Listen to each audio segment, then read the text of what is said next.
ಮಾಡಲಿಕ್ಕೆ ಎಂಟ್ರಿ ಕೊಡ್ತಾ ಇದ್ದಾರೆ ನಿಖಿಲ್ ಕುಮಾರಸ್ವಾಮಿ ಅವರು.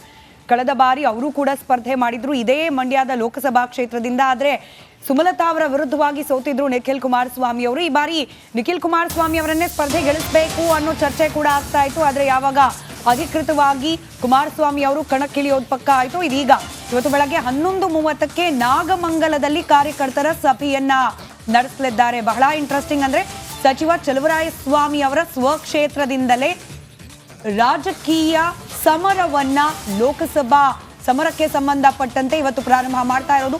ಮಧ್ಯಾಹ್ನ 1:30ಕ್ಕೆ KR ಪೇಟೆಯಲ್ಲಿ ಸಭೆಯನ್ನ ನಡೆಸಲಿದ್ದಾರೆ. ನಿಖಿಲ್ ಸೋಲಿಗೆ ಕಾರಣವಾದವರ ಮೇಲೆ ಸೇಡು ತೀರಿಸಿಕೊಳ್ಳುವಂತಹ ಮಾತುಗಳನ್ನ ನಿಖಿಲ್ ಕುಮಾರಸ್ವಾಮಿ ಅವರು ಆಡ್ತಾರಾ? ಆ ಪ್ರಯತ್ನವನ್ನ ಈ ಚುನಾವಣೆಯ ಭಾಗವಾಗಿ ಮಾಡ್ತಾರಾ? ಕಾದ್ ನೋಡ್ಬೇಕಾಗಿದೆ.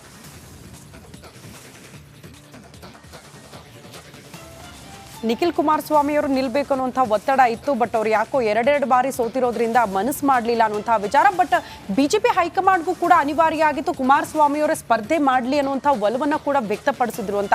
ಹಾಗಾಗಿ ಕುಮಾರಸ್ವಾಮಿ ಅವರು ಬಹಳ ಅನುಕಂಪದಿಂದ ಈ ಬಾರಿ ಓಟ್ ಗಿಟ್ಟಿಸಿಕೊಳ್ಳುವಂತಹ ಪ್ರಯತ್ನಗಳನ್ನ ಕೂಡ ಅಲ್ಲಿ ಮಾಡ್ತಿದ್ದಾರೆ. ಬಟ್ ಎಷ್ಟರ ಮಟ್ಟಿಗೆ ಅದರಲ್ಲಿ ಸಕ್ಸಸ್ ಆಗ್ತಾರೆ ಅನ್ನೋದನ್ನ ಕಾದು ನೋಡಬೇಕು. ಒಟ್ಟಿನಲ್ಲಿ ನೇರವಾಗಿ ಸುಮಲತಾ ಅವರ ಸಪೋರ್ಟ್ ಅನ್ನ ಕೂಡ ಕೇಳಿದ್ದಾರೆ. ಹಾಗಾಗಿ ಮೈತ್ರಿ ಆಗಿರೋದ್ರಿಂದ ವಾಪಸ್ ತಮ್ಮ ನೆಲೆಯನ್ನ ಗಟ್ಟಿಗೊಳಿಸೋ ನಿಟ್ಟಿನಲ್ಲಿ ಕುಮಾರಸ್ವಾಮಿಯವರ ಪ್ಲಾನಿಂಗ್ ಯಾವ ರೀತಿ ವರ್ಕೌಟ್ ಆಗುತ್ತೆ ಅನ್ನೋದನ್ನ ಕಾದು ನೋಡಬೇಕು. ಬಟ್ ಈಗ ಮೊದಲ ಹಂತವಾಗಿ ನಿಖಿಲ್ ಕುಮಾರಸ್ವಾಮಿಯವರ ಕ್ಷೇತ್ರಕ್ಕೆ ಎಂಟ್ರಿ ಕೊಡ್ತಿದ್ದಾರಂತೆ. ಕಾರ್ಯಕರ್ತರ ಸಭೆ ಮಾಡ್ತಾರೆ. ಆ ಸಭೆಯ ಬಳಿಕ ಒಂದಷ್ಟು ಬೆಳವಣಿಗೆಗಳನ್ನ ಕೂಡ ಅಲ್ಲಿ ನಿರೀಕ್ಷೆ ಮಾಡಬಹುದು ಅಂತ ಕೂಡ ಹೇಳಲಾಗ್ತಾ ಇದೆ. ಈ ಬಗ್ಗೆ ಮತ್ತಷ್ಟು ಡೀಟೇಲ್ಸ್ ಅನ್ನು ಪಡ್ಕೊಳ್ಳೋಣ. ನಮ್ಮ ಪ್ರತಿನಿಧಿ ಆನಂದ್ ನೇರ ಸಂಪರ್ಕದಲ್ಲಿ ಜಾಯಿನ್ ಆಗ್ತಿದ್ದಾರೆ.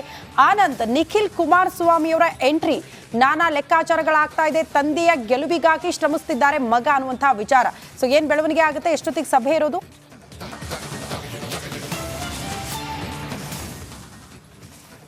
ಶ್ರುತಿ, 2019ರ ಚುನಾವಣೆಯಲ್ಲಿ ನಿಖಿಲ್ ಸೋಲಿಗೆ ಸುಮಲತಾ ಕಾರಣ ಆದರೂ ಕೂಡ ಅವರ ಬೆನ್ನಿಗೆ ನಿಂತಿದ್ದಂಥವರು ಕಾಂಗ್ರೆಸ್ ನಾಯಕರು ಚಲುವರಾಯಸ್ವಾಮಿ ಸೇರಿದಂತೆ ಬಹುತೇಕ ಕಾಂಗ್ರೆಸ್ ನಾಯಕರು ಮೇನ್ ಸ್ಟ್ರೀಮ್ಗೆ ಬರಲಿಲ್ಲ ಅಂದರೂ ಕೂಡ ಹಿಂದೆಗಡೆಯಿಂದ ಕಾಂಗ್ರೆಸ್ ಮುಖಂಡರ ಮೂಲಕ ಅವರು ಚುನಾವಣೆಯ ತಂತ್ರಗಾರಿಕೆಯನ್ನು ಮಾಡಿದ್ರು. ಆ ಮೂಲಕ ಕುಮಾರಸ್ವಾಮಿ ಅವರ ಪುತ್ರ ನಿಖಿಲ್ ಕುಮಾರಸ್ವಾಮಿ ಅವರನ್ನ ಸೋಲಿಸಿದ್ರು. ಒಂದು ಕಡೆ ಆ ಸೋಲಿನ ಸೇಡನ್ನು ತೀರಿಸ್ಕೊಳ್ಬೇಕು ಅಂತ ಹೇಳಿ ಕಾರ್ಯಕರ್ತರು ನಿಖಿಲ್ ಕುಮಾರಸ್ವಾಮಿಯೇ ಬರಬೇಕು ಅಂತ ಹೇಳಿ ಚುನಾವಣೆಗೆ ಒತ್ತಾಯ ಮಾಡಿದ್ರು. ಅಂತಿಮವಾಗಿ HD ಕುಮಾರಸ್ವಾಮಿ ಅವರು ಸ್ಪರ್ಧೆ ಮಾಡೋದು ಖಚಿತ ಆಗಿದೆ. ಒಂದು ಕಡೆ ತಂದೆಯನ್ನ ಗೆಲ್ಸ್ಕೊಳ್ಳೋದು ಒಂದು ನಿಟ್ಟಿನಲ್ಲಿ ಪ್ರಯತ್ನ ಆದರೆ, ಮತ್ತೊಂದು ಕಡೆ ಹಳೆಯ ಸೋಲಿನ ಸೇಡನ್ನು ತೀರಿಸ್ಕೊಳ್ಳೋದಕ್ಕೂ ಕೂಡ ನಿಖಿಲ್ ಕುಮಾರಸ್ವಾಮಿ ಅವರೀಗ ಮುಂದಾಗಿದ್ದಾರೆ. ಅದರಲ್ಲೂ ಕೂಡ ಚಲುವರಾಯಸ್ವಾಮಿ ಅವರ ಸ್ವಕ್ಷೇತ್ರ ನಾಗಮಂಗಲದಿಂದಲೇ ಪ್ರಚಾರವನ್ನು ಆರಂಭ ಮಾಡ್ತಾ ಇದ್ದಾರೆ. ನಾಗಮಂಗಲಕ್ಕೆ ಕಾಂಗ್ರೆಸ್ ಅಭ್ಯರ್ಥಿ ಸ್ಟಾರ್ ಚಂದ್ರು ಅವರ ತಾಲೂಕು ಕೂಡ ಅವರು ಕೂಡ ನಾಗಮಂಗಲದವರೇ ಆಗಿರೋದ್ರಿಂದ ಇವತ್ತಿನ ಸಭೆ ಮಹತ್ವದಾಗಿರುವಂಥದ್ದು. ಜೊತೆಗೆ ಸಭೆಯಲ್ಲಿ ಕಾಂಗ್ರೆಸ್ ಕಾಂಗ್ರೆಸ್ ವಿರುದ್ಧ ಹರಿಯಾಯುವಂಥ ಸಾಧ್ಯತೆ ಇರುವಂಥದ್ದು. ಅದ್ರ ಜೊತೆಗೆ JDS ಹಾಗೂ BJP ಕಾರ್ಯಕರ್ತರು ಕೂಡ ಈ ಸಭೆಯಲ್ಲಿ ಭಾಗಿಯಾಗ್ತಾರೆ. ಆ ಮೂಲಕ ಕುಮಾರಸ್ವಾಮಿ ಅವರನ್ನ ಗೆಲ್ಸ್ಕೊಳ್ಳೋ ನಿಟ್ಟಿನಲ್ಲಿ ನಿಖಿಲ್ ಕುಮಾರಸ್ವಾಮಿ ಅವರು ಅಖಾಡಕ್ಕೆ ಇಳಿದಿದ್ದಾರೆ. ಇವತ್ತಿನಿಂದ ಅವರ ಪ್ರಚಾರ ಆರಂಭ ಆಗ್ತಾ ಇರುವಂಥದ್ದು. ಇವತ್ತಿನಿಂದ ಏನು ತಂತ್ರಗಾರಿಕೆಯನ್ನು ಮಾಡೋ ನಿಟ್ಟಿನಲ್ಲಿ ಜೊತೆಗೆ ಪ್ರಚಾರವನ್ನ ಮಾಡಿ ಆ ಮೂಲಕ ಒಂದು ಕಡೆ ತಂದೆಯನ್ನ ಗೆಲ್ಸ್ಕೊಳ್ಳೋದು, ಮತ್ತೊಂದು ಕಡೆ ಸೋಲಿನ ಸೇಡನ್ನು ತೀರಿಸ್ಕೊಳ್ಳೋದಕ್ಕೆ ಮುಂದಾಗ್ತಾ ಇದ್ದಾರೆ. ಶ್ರುತಿ, ಧನ್ಯವಾದಗಳು ತಮ್ಮೆಲ್ಲ ಮಾಹಿತಿಗೆ.